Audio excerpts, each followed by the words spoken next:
현관 초인종이 울린 것은 밤 11시 조금 전이었다. 하루 종일 가슴을 짓누르는 기묘한 불안감 때문에 좀처럼 잠들지 못하던 나는 문 너머에서 들려오는 조용한 숨소리에 온몸이 굳어졌다. 이 시간에 찾아올 사람은 아무도 없었다. 나는 조심스럽게 문틈을 열어보았다. 그곳에는 20년 전 내 목숨을 구해준 은인의 얼굴과 너무나 닮은 한 여자가 서 있었다. 아저씨. 맞죠? 저희 아빠가 돌아가셨어요. 그녀의 목소리는 떨렸고 울음이 채 가시지 않은 듯 눈가가 붉었다. 그 순간 오래전 기억이 파도처럼 밀려왔다.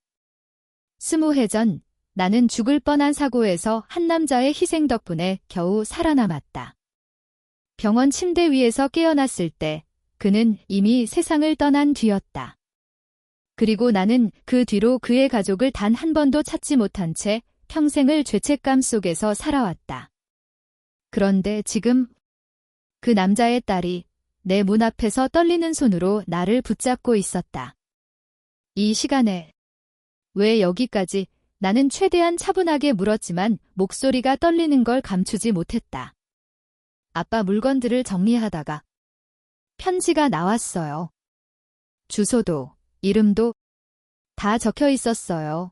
그녀는 가방에서 접혀있던 낡은 종이를 꺼내 내게 건넸다. 내가 죽거든. 이 사람에게 꼭 전해다오. 이 사람은 나에게 빚진 게 없다. 나는 숨이 멎는 것 같았다. 그 편지는 사고 직전 그가 남긴 마지막 유서였다. 아저씨껜 가야 한다고 해서 그래서 왔어요. 그녀는 고개를 숙였지만 나는 그녀의 눈빛에서 묘한 결연함을 느꼈다. 나는 잠시 망설이다가 그녀를 집 안으로 들였다. 겨울바람에 식은 손을 비비며 들어오는 그녀의 모습은 어딘가 위태로워 보였고 설명할 수 없는 보호 본능이 스르륵 스며들었다. 그런데 이상한 점이 있었다. 흔들리고 울고 당황한 모습 속에서도 그녀의 눈빛에는 어딘지 모르게 날카로운 경계심이 있었다. 마치 나를 관찰하는 듯한. 혹시 위험한 일에 휘말린 건 아니죠? 나는 조심스럽게 물었다. 그녀는 잠시 말이 없었다. 그리고 아주 작은 목소리로 말했다. 아빠가 왜 죽었는지 알고 싶어요. 나는 심장이 철렁 내려앉았다. 그녀는 단순히 나를 찾으러 온 것이 아니었다. 그녀는 무언가 알고 있었다. 그리고 그 무언가는 내가 감추고 살아온 그날의 진실과 관련돼 있었다.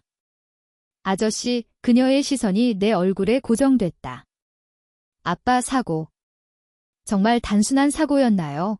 그 질문은 칼날처럼 내 가슴을 꿰뚫었다. 나는 대답하지 못했다. 그녀는 내 표정에서 모든 것을 읽어냈다는 듯 눈을 가늘게 뜨고 말을 이었다. 오늘부터 여기서 지내도 될까요? 너무도 갑작스러운 요구였다. 왜? 나는 본능적으로 한 걸음 물러섰다. 아빠가 그랬어요. 세상에서 제일 믿을 사람은 아저씨라고. 그러니까 아저씨 옆에 있으면 안전하다고. 그녀는 내게 가까이 다가왔다. 그녀의 체온이 닿을 듯한 거리. 그리고 그 순간 이상하게도 설명할 수 없는 감정이 가슴 깊은 곳에서 서서히 피어올랐다. 두려움인지 죄책감인지 혹은 그보다 더 위험한 감정인지. 나는 그때 몰랐다. 이 순간이 내 인생을 뒤흔들 모든 사건들의 시작이라는 것을. 그리고 그녀와의 금지된 감정이 결국 파멸과 구원을 동시에 불러올 줄은. 거실에 앉아 따뜻한 차를 건네자 그녀는 두 손으로 컵을 감싸주며 조용히 숨을 골랐다. 하지만 나는 그녀의 눈동자에서 숨겨진 긴장과 두려움이 아직 사라지지 않았다는 것을 느꼈다. 그녀는 마치 누군가에게서 도망쳐온 사람 같았다. 아저씨, 그녀가 먼저 입을 열었다. 아빠가 돌아가시기 전에 이상한 일이 있었어요. 나는 본능적으로 등을 세웠다. 이상한 일이라니.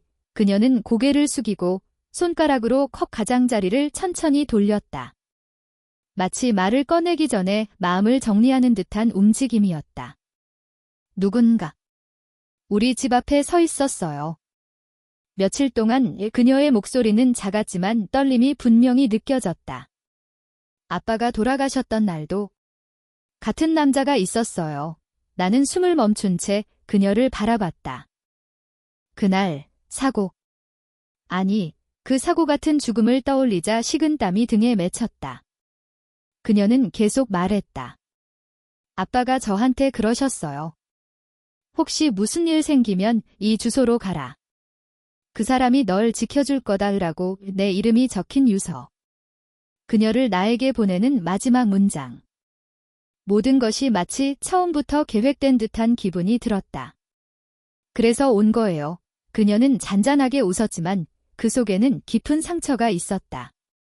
근데 누군가가 따라온 것 같았어요. 나는 즉시 창가로 다가가 커튼 틈을 살짝 벌렸다. 어둠 속 골목길. 아무도 없는 것처럼 보였다. 그러나 나는 오래전부터 익숙한 어떤 감각, 누군가의 시선이 느껴졌다. 그녀는 내 표정을 읽었는지 조용히 물었다. 아저씨도 느끼시죠? 나는 대답 대신 커튼을 닫았다. 확신할 수 없지만 부정할 수도 없었다. 오늘은 일단 쉬어요. 나는 억지로 침착한 목소리로 말했다. 지친 얼굴이에요. 그녀는 고개를 끄덕였다. 하지만 방으로 들어가기 직전 문턱에서 걸음을 멈췄다. 아저씨는 아빠가 어떻게 죽었는지 알고 계신가요? 그 질문은 칼처럼 내 심장을 찔렀다. 나는 숨을 들이켰다. 나도 그날의 진실을 완전히 아는 건 아니야. 부분적으로는 거짓말, 부분적으로는 진실이었다. 그녀는 나를 뚫어지게 바라봤다. 마치 내 입술의 떨림, 표정, 시선 하나하나까지 모두 분석하는 것처럼. 그러나 결국 아무 말 없이 고개를 끄덕이고 방으로 들어갔다. 문이 닫히는 순간 나는 힘없이 소파에 앉아 머리를 감싸쥐었다. 왜 지금? 왜 하필 이 시점에 20년 동안 나는 그 사고에 대한 기억을, 죄책감을, 두려움을 억누르며 살아왔다. 하지만 은인의 딸이 찾아온 지금 감춰왔던 모든 것이 다시 표면으로 떠오르고 있었다. 그러던 중 거실 불빛이 흔들리는 게 보였다. 순간 정전인가 싶었지만 그것은 전기 문제의 흔들림이 아니었다. 누군가가 CCTV 전선을 건드리고 있다. 나는 재빨리 현관 쪽으로 달려가 도어락 화면을 켰다. 그러나 화면은 시커멓게 꺼져 있었다. 심장은 귀 옆에서 울릴 만큼 크게 뛰었다. 설마. 그녀를 따라온 그 남자, 나는 재빨리 현관문에 귀를 댔다. 아주 미세하지만 확실한 발자국 소리가 있었다. 누군가가 복도 끝에서 천천히 걸어오고 있었다. 탁, 탁, 탁, 조용한 밤을 찢어버리는 냉혹한 발걸음. 나는 순간적으로 집안의 모든 불을 껐다. 어둠 속에서 숨을 죽인 채 문 너머의 그림자를 감지하려 애썼다. 그리고 방문이 살짝 열리는 소리가 뒤에서 들렸다. 나는 놀라서 뒤돌아섰다. 그녀가 어둠 속에서 나를 바라보고 있었다. 아저씨, 그녀의 얼굴은 어둠에 반쯤 가려 있었지만 눈빛만은 너무도 뚜렷하게 빛났다. 밖에 누가 있어요? 따라온 사람 맞아요. 나는 말문이 막혔다. 그녀는 두 손으로 내 셔츠를 꽉 잡으며 떨리는 목소리로 속삭였다. 아저씨. 저 절대 혼자 두지 마세요. 그녀의 체온은 따뜻했지만 그 순간 나는 왠지 모르게 오싹한 느낌을 받았다. 왜냐하면 그녀의 눈빛 속에는 두려움만 있는 게 아니었기 때문이다. 그 안에는 분노, 그리고 말할 수 없는 집착 같은 감정이 스며 있었다. 나는 그때 몰랐다. 문 앞에서 들리던 발자국 소리보다 내 옆에 서 있던 그녀가 더 위험한 존재일 수도 있다는 것을. 밤은 깊었지만 집안은 숨소리마저 먹혀버린 듯 고요했다. 현관 밖의 발자국 소리는 어느 순간 사라졌지만 대신 더 무거운 침묵이 우리를 짓누르고 있었다. 나는 그녀를 진정시키기 위해 작은 스탠드 조명을 켰다. 희미한 노란빛 아래 그녀의 얼굴이 드러났다. 하지만 이상하게도 방금 전 나를 붙잡고 떨던 모습과는 너무 달랐다. 눈물이 마른 자리, 그러나 정작 눈빛은 오히려 단단해져 있었다. 조금 괜찮아졌어요. 내가 조심스럽게 묻자 그녀는 고개를 끄덕였다. 네, 아저씨 옆에 있으니까 숨을 쉴 수 있어요. 그녀는 잔잔히 웃었지만 어딘가 부자연스러웠다. 마치 감정을 만드는 연기 같았다. 나는 그 미묘한 이질감을 뇌리 한쪽에 두고 현관 도어락을 확인하려 다가갔다. 그녀도 따라왔다. 밖에 있던 사람. 혹시 누구일까요? 그녀는 내 옆에 바짝 붙어 속삭였다. 확실하진 않아. 우나는 짧게 대답했다. 그러자 그녀가 갑자기 내 손목을 꽉 잡았다. 나 때문인가요? 그 말 한마디에 가슴 한쪽이 묘하게 조여왔다. 두려움에 떤 손, 그러나 잡은 힘은 지나치게 강했다. 여기 온 목적. 정말 그것뿐이에요. 나는 처음으로 그녀에게 그런 질문을 던졌다. 그녀는 손을 천천히 놓더니 눈을 살짝 피했다. 그리고 아주 낮게 말했다. 아저씨를 꼭 만나야 했어요. 그건 아빠 때문만은 아니에요. 나는 잠시 말을 잃었다. 그녀의 어깨가 옷깃이 긴 머리카락이 미세하게 흔들렸다. 무슨 뜻이야? 그녀는 대답하지 않았다. 대신 나를 빤히 바라보다가 조용히 미소를 띄었다. 아저씨도 언젠가 알게 될 거예요. 그녀의 표정에는 슬픔도 있었지만 그보다 더 깊고 설명할 수 없는 집착의 기운이 스며 있었다. 파란색 작은 다이아몬드 이상하게 너무 많은 것을 알고 있는 그녀. 나는 무심코 주방 쪽으로 걸어갔다. 잠을 잊은 긴장 속에서 물 한 잔이 필요했다. 그녀는 뒤에서 나를 따라오지 않았다. 그 사실이 이상하게 불안했다. 물을 따르며 숨을 고르는 순간 거실 쪽에서 낯선 소리가 들렸다. 또각. 나는 재빨리 컵을 내려놓고 돌아섰다. 그녀가 소파 옆에 앉아 있었다. 하지만 그녀의 시선은 텔레비전 쪽이 아니라 한쪽 벽에 걸린 오래된 액자에 고정돼 있었다. 그 액자 기십 년 전 사고 당시 기사 스크랩이었다. 이거, 그녀가 조용히 말했다. 아저씨가 아직도 가지고 계셨네요. 나는 처음으로 진심으로 놀랐다. 왜냐하면 그녀는 그 스크랩에 대해 모를 수밖에 없었기 때문이다. 그걸 어떻게 알고 있어? 나는 무의식적으로 다가가며 물었다. 그녀는 아주 천천히 내 쪽으로 얼굴을 돌렸다. 억지 웃음도 꾸며낸 표정도 아닌 차갑게 가라앉은 눈빛이었다. 아저씨가 아빠를 얼마나 생각했는지 아빠가 생전에 계속 말했어요. 나는 그 말을 믿을 수 없었다. 그 남자와 나는 깊은 대화를 나눌 만큼 오래 알고 지낸 사이가 아니었다. 그녀는 내 표정을 보더니 갑자기 고개를 숙이고 웃기 시작했다. 아저씨 표정 재밌어요. 살짝, 그러나 섬뜩한 미소. 너 뭘 숨기고 있어? 내 목소리는 본능적인 경계로 굳어 있었다. 그녀는 내게 천천히 다가왔다. 눈빛은 흔들림 하나 없이 정면을 꿰뚫었다. 아저씨는 왜 그렇게 겁을 내세요? 속삭이는 듯한 말투. 그 말은 마치 내가 두려워하는 이유를 이미 알고 있다는 듯 했다. 그리고 그녀는 내 앞에 선 채 덧붙였다. 아빠가 죽던 날. 아저씨도 거기 있었죠. 나는 숨이 멎는 것 같았다. 그녀는 나를 밀어붙일 의도로 온 게 아니었다. 이미 알고 있었다. 그리고 이제 단지 확인하고 있을 뿐이었다. 파란색 작은 다이아몬드 그녀의 방에서 들린 의문의 소리 조용히 흘러가는 정적 속에서 그녀는 갑자기 허리를 펴며 말했다. 아저씨, 저 방에 가서 쉬고 있을게요. 그리고 바로 방으로 걸어 들어갔다. 문이 닫히자마자 나는 숨을 크게 내쉬며 의자에 털썩 주저앉았다. 대체 뭐지? 그녀는 왜 그렇게 많은 걸 알고 있지? 생각이 복잡해지는 그 순간. 딱. 그녀가 들어간 방에서 무언가 떨어지는 날카로운 소리가 들렸다. 나는 벌떡 일어나 문 앞으로 다가갔다.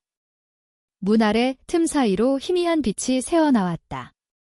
그리고 그 안에서 들려오는 또 다른 소리. 지직 전자기기 같은 소리. 나는 손잡이를 잡고 조심스럽게 돌렸다. 문이 삐걱하며 열리는 동안 나는 호흡을 죽였다. 방 안에는 그녀가 있었다. 하지만 침대에 앉아 있는 것이 아니라 내 책상 서랍을 열고 뭔가를 꺼내 들고 있었다. 작은 USB. 내가 사고 이후 절대 누구에게도 보여주지 않았던 기록 파일. 그녀는 뒤돌아보지도 않은 채 조용히 말했다. 아저씨, 이 파일 왜 숨겼어요? 그녀는 이 집에 온 순간부터 목적이 있었다. 그리고 그 목적은 단순히 도움을 받으러 본 것이 아니었다. 나는 그 순간 깨달았다. 이 아이는 은인의 딸이 아니라 진실을 확인하러 온 추적자라는 것을. 방 안의 공기가 갑자기 무겁게 가라앉았다. 나는 움직이지도 말을 하지도 못한 채 그녀의 손에 쥐어진 작은 USB만 바라보고 있었다. 그걸 어떻게 찾았지? 내 목소리는 이미 내 것이 아닌 듯 떨리고 있었다. 그녀는 USB를 손끝으로 굴리며 천천히 말했다. 아저씨가 제일 먼저 숨길 것 같은 곳이잖아요. 사람은 죄책감을 숨길 때 가장 가까운 곳부터 감춘다고요. 그녀의 말투는 차분했고 마치 나를 몇 년 동안 관찰해온 사람처럼 정확했다. 나는 서랍로 달려가 USB를 빼앗으려 했다. 하지만 그녀가 먼저 뒤로 한 걸음 물러났다. 아저씨가 만진 지 오래됐죠? 손때가 다 말해줘요. 그녀는 USB를 꼭 쥔 채 나를 바라봤다. 이제는 더 이상 두려움도 약한 모습도 없었다. 오직 진실을 쫓는 사람의 눈빛만 있었다. 그 파일에는 무엇이 들어있는지 알아요? 그녀가 물었다. 나는 아무 말도 할 수 없었다. 그 USB에는 사고 CCTV 원본과 당시 현장의 음성 녹음이 일부 담겨 있었다. 20년 동안 누구에게도 내놓지 못한, 내게도 거의 금기나 다름없던 자료였다. 그녀는 내 침묵을 확인한 후 낮게 속삭였다. 아저씨는 아빠의 죽음이 사고가 아니란 걸 알고 있었죠. 숨을 들이쉬는 순간 가슴이 날카롭도록 아팠다. 그 말이 너무 정확해서 부정조차 할 힘이 없었다. 그날 그녀는 벽에 시선을 두며 말을 이어갔다. 아빠가 마지막으로 전화했던 사람, 아저씨였어요. 내 다리는 잠시 흔들렸다. 맞다. 그 사고가 나기 전 그는 전화해 숨죽인 목소리로 이렇게 말했다. 누가 나를 미행하고 있어? 혹시 무슨 일 생기면 내 딸을 부탁해. 그 기억이 번개처럼 머릿속을 스쳐갔다. 나는 어렵게 입을 열었다. 너희 아빠는 그날 도움을 요청했고 난 그걸 지켜주지 못했어. 그녀의 눈빛이 흔들렸다. 하지만 그것은 슬픔 때문이 아니었다. 어둡고 복잡하고 복수심까지 얽힌 감정이었다. 그래서 제가 왔어요. 그녀가 말했다. 진실을 알아야 하니까. 파란색 작은 다이아몬드. 그녀가 알고 있는 것. 내가 숨기고 싶은 것. USB를 쥔 그녀는 침대에 조용히 앉았다. 나는 벽에 등을 기대고 숨을 가다듬었다. 진실을 말할 것인지 아니면 끝까지 숨길 것인지 순간적으로 모든 생각이 머릿속을 뒤섞었다. 아저씨, 그녀가 내 이름을 조용히 불렀다. 그 파일, 같이 볼까요? 나는 반사적으로 고개를 저었다. 안 돼, 그건 너한테 보여선 안 되는 거야? 왜요? 그녀는 고개를 갸웃했다. 제 아빠 죽음인데요. 목구멍이 타들어가는 듯 했다. 나는 낮게 말했다. 넌 아직 준비가 안 됐어. 그녀는 한숨을 길게 내쉬었다. 그리고 USB를 바라보며 혼잣말을 했다. 그래서 제가 아저씨를 찾아온 거예요. 이걸 혼자 보면 너무 무서울 것 같아서요. 그녀의 어깨가 아주 조금 떨렸다. 순간 나는 오랜 세월 억누렸던 보호 본능 같은 감정에 흔들렸다. 이 아이는 정말 두려움 속에서 살아온 건가? 하지만 그 생각이 끝나기도 전에 그녀는 차갑게 웃었다. 근데 아저씨가 숨기는 모습을 보니까 더 궁금해지네요. 그녀는 어느새 다시 그 냉정한 눈빛으로 돌아와 있었다. 파란색 작은 다이아몬드 밖에서 다시 들려온 발자국 그 순간, 복도에서 아주 미세한 쿵 소리가 들렸다. 그녀도 나도 동시에 고개를 들었다. 또 왔다. 그녀의 목소리가 떨렸다. 이번엔 진짜였다. 나는 서둘러 방 밖으로 나가 현관문에 귀를 댔다. 복도 끝 어딘가에서 누군가 숨을 죽이고 있었다. 턱, 아주 작게 걸음을 옮기는 소리. 그녀가 뒤에서 속삭였다. 그 사람이에요. 제가 집 앞에서 봤던 그 남자. 은하는 그녀를 손짓해 뒤로 물리고 문 쪽을 바라보았다. 그림자가 어렴풋하게 움직이는 듯 했다. 손잡이를 누르려는 순간 그녀가 내 팔을 잡았다. 열지 마요. 그녀의 손은 떨리지 않았다. 그녀 눈빛은 오히려 더 단단해져 있었다. 저 사람. 저를 따라다닌 이유가 있어요. 나는 뒤돌아 그녀를 바라봤다. 정확히 어떤 이유지? 그녀는 조용히 입을 열었다. 아저씨가 숨기고 있는 그 진실 때문이에요. 잠시 뜸을 들이더니 더 낮은 목소리로 덧붙였다. 그리고 아빠가 죽기 전에 남긴 말 때문이에요. 내 심장이 멎을 만큼 고요한 순간 그녀가 아주 천천히 말했다. 내가 죽으면 그 남자를 찾아가라. 그리고 진실을 그에게서 직접 들어라. 이 그녀는 눈을 들어 나를 똑바로 바라봤다. 아저씨, 아빠의 진짜 마지막 말. 아직 제가 다 말 안 했어요. 그녀의 눈동자 깊은 곳에서 어딘가 부서진 감정이 일렁이고 있었다. 그녀는 마지막 한 문장을 내게 던졌다. 아빠, 아저씨를 미워했단 거 알고 있어요. 방 안의 공기가 얼어붙었다. 나는 이제 더 이상 도망칠 곳도 숨을 곳도 없었다. 그날 밤, 집안은 이상할 정도로 조용했다. 전등 하나 켜지 않은 거실, 커튼 사이로 흘러드는 가로등 빛이 그림자를 길게 만들었다. 나는 여전히 소파에 앉아 USB를 손에 쥔 채 머릿속에서 사건의 조각들을 맞춰보려 애쓰고 있었다. 이걸 보여줘야 할까, 말아야 할까? 혼잣말처럼 내뱉은 내 목소리가 거실의 벽을 타고 천천히 울려 퍼졌다. 그때 뒤에서 낮은 숨소리가 들렸다. 뒤를 돌아보니 그녀가 문틈에 서 있었다. 손에는 작은 노트가 들려 있었고 눈빛은 어느 때보다 단단했다. USB만으로는 충분하지 않아요. 저한테는 아빠가 남긴 말과 메모가 필요해요. 그녀의 목소리는 단호했고 나는 순간 숨이 막히는 기분이 들었다. 파란색 작은 다이아몬드 진실을 확인하는 순간 우리는 식탁에 마주 앉았다.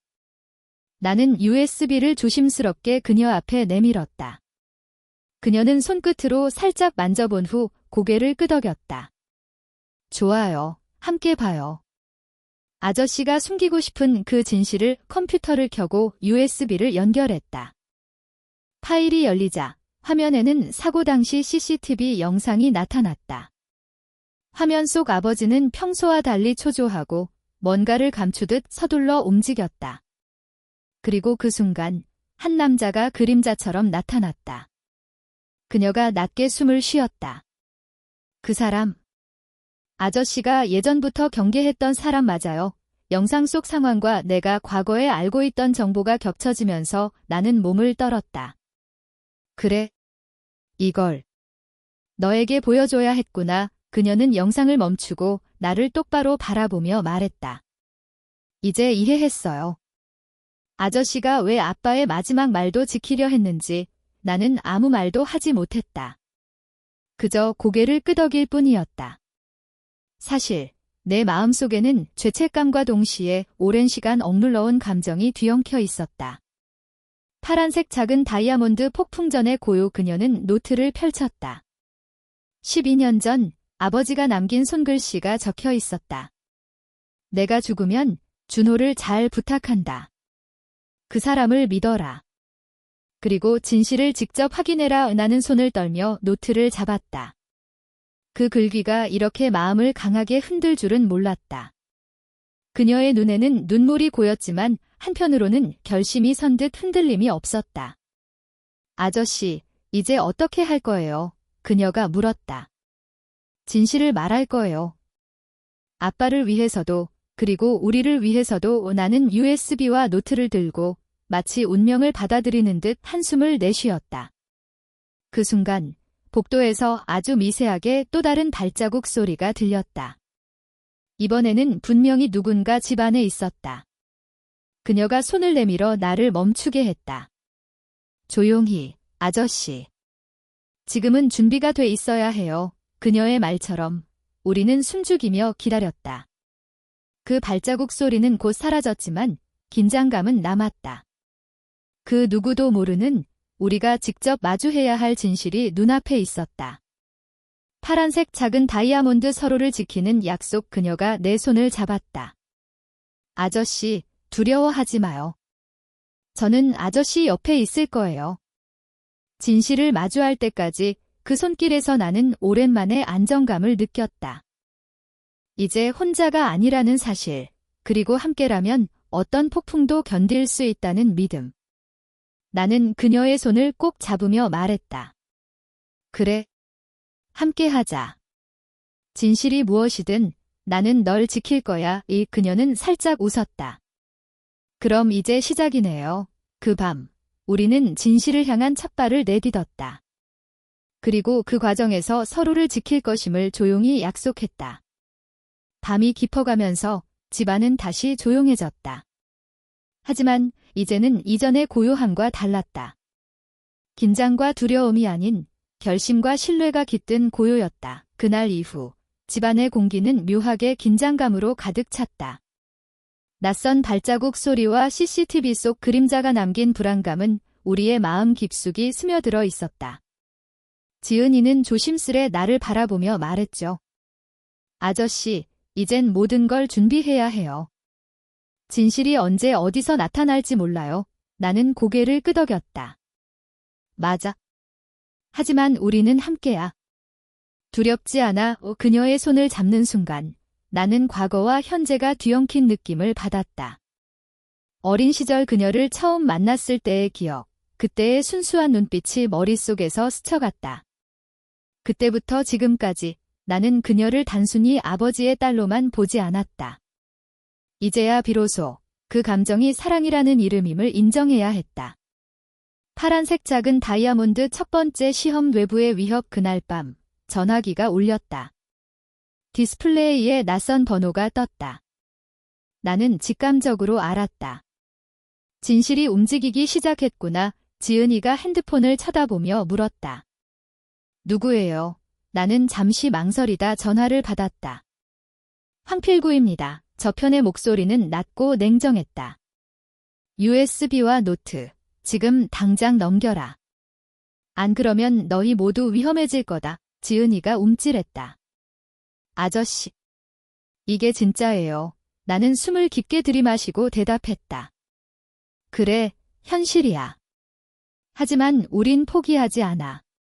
서로를 믿어야 해. 그 순간 집안의 조명이 깜빡이며 긴장감을 한층 높였다. 우리는 서로의 눈빛을 마주쳤다.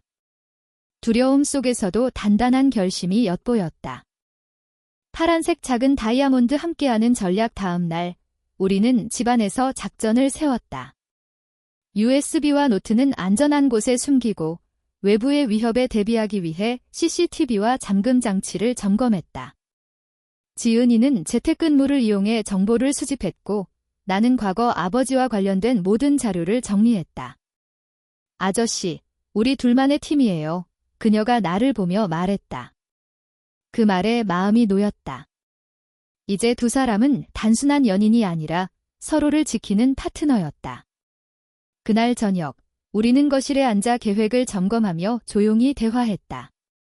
혹시라도 누군가 찾아온다면 먼저 USB를 숨기고 나중에 진실을 마주하자. 나는 단호하게 말했다.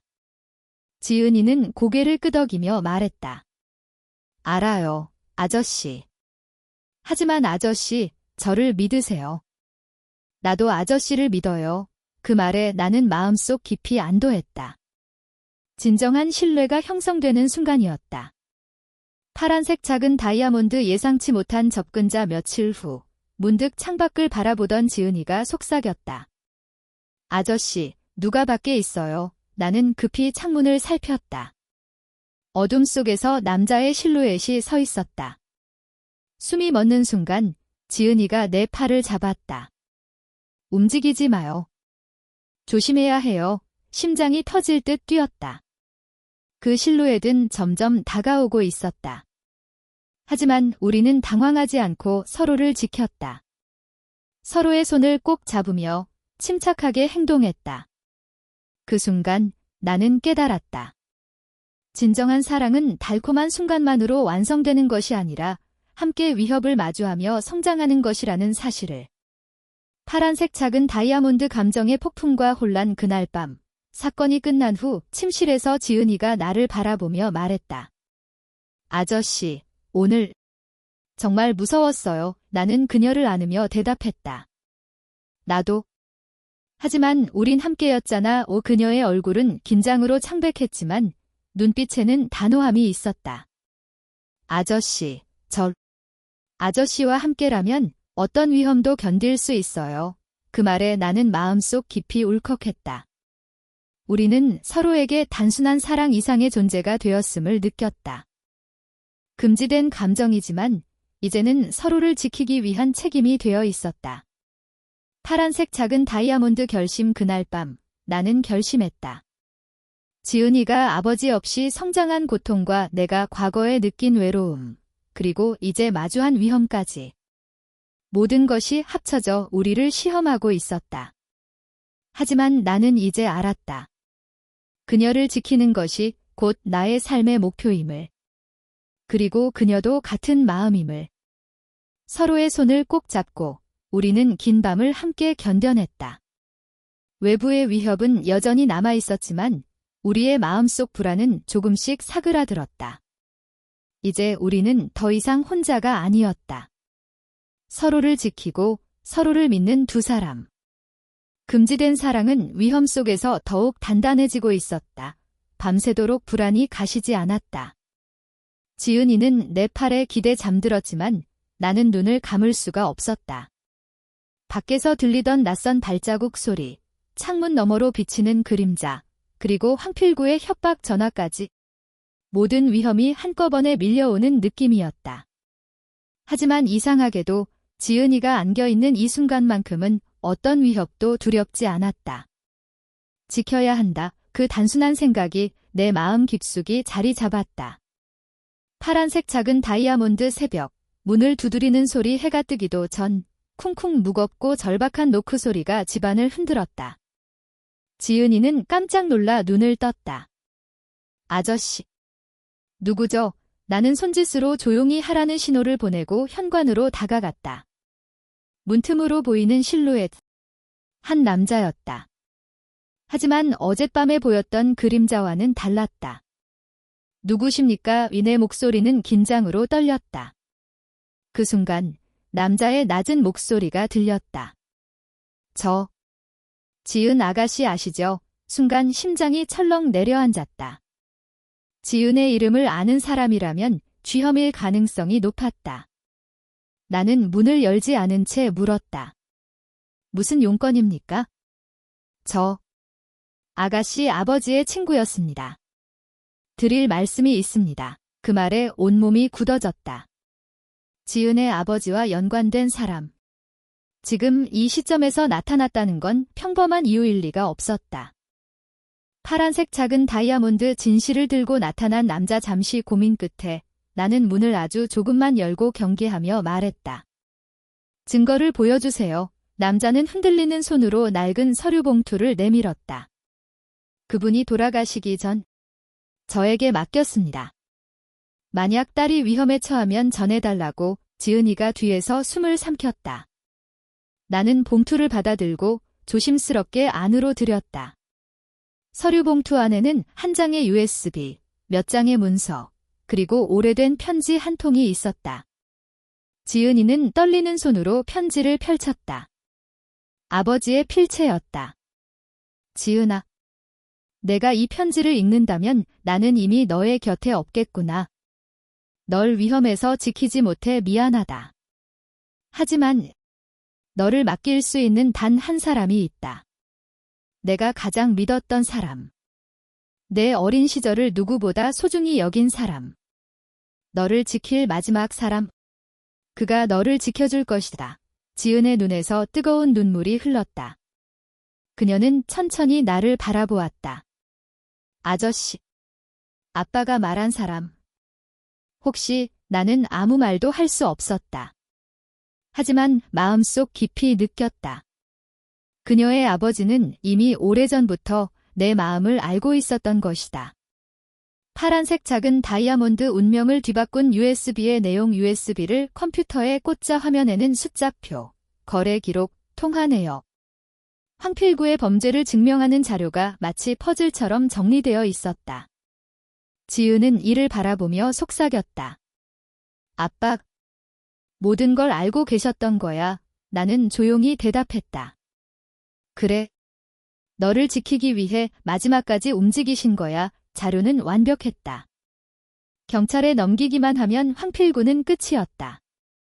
하지만 문제는 그가 우리를 가만두지 않을 거라는 점이었다. 이 USB가 그의 모든 것을 무너뜨릴 수 있기 때문이었다. 파란색 작은 다이아몬드 최후의 대면. 그리고 마침내 휴대폰이 다시 울렸다. 황필구였다.